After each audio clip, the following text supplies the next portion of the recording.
भौजी सुन तो भौजी झंझावे दीवोती। सुनवो भौजी सुन तो भौजी झंझावे दीवोती।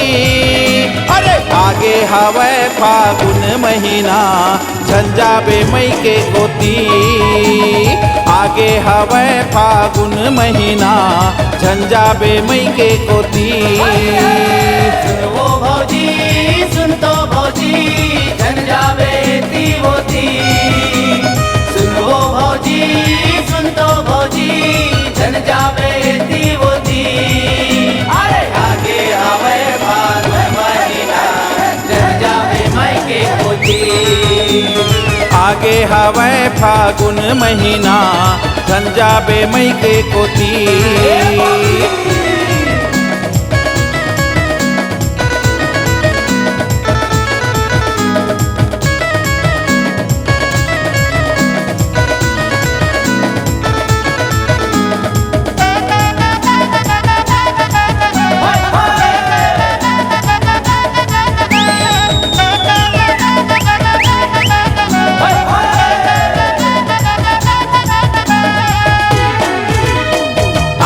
बानी के खवाबे भौजी माना झन करबे मोला।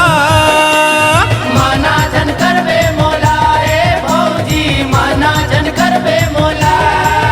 यदे भैया घलो हमो हागे हवे काही नहीं काहे तोला। काही नहीं काहे तोला ए भौजी काही नहीं काहे तोला।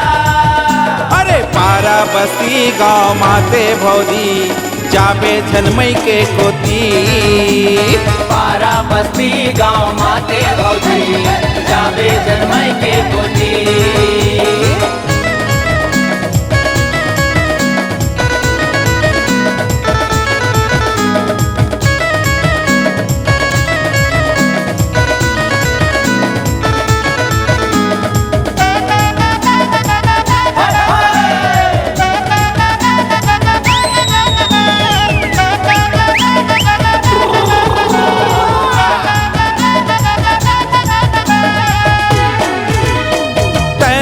मोला मैं रंग हूँ तोला ऐसो के होरी तिहार। ऐसो के होरी तिहार भौजी ऐसो के होरी तिहार। भैया घलोहा नहीं जावन दे तोला अपन ससुराल। तोला अपन ससुराल भौजी तोला अपन ससुराल। अरे 12 महीना में आते होरी जाबे झनमई के गोती। 12 महीना माते होरी जाबे झनमई के गोती।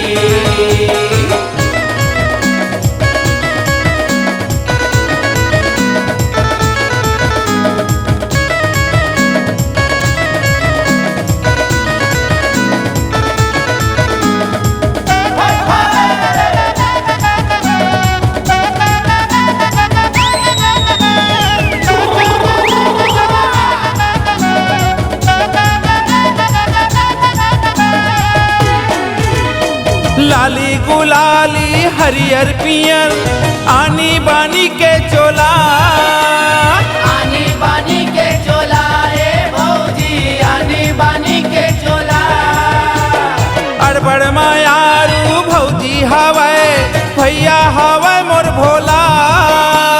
भैया हवे मोर भोला ए भौजी भैया हवे मोर भोला। अरे भौजी के माया मा देवर निराला जाबे झनमई के गोती।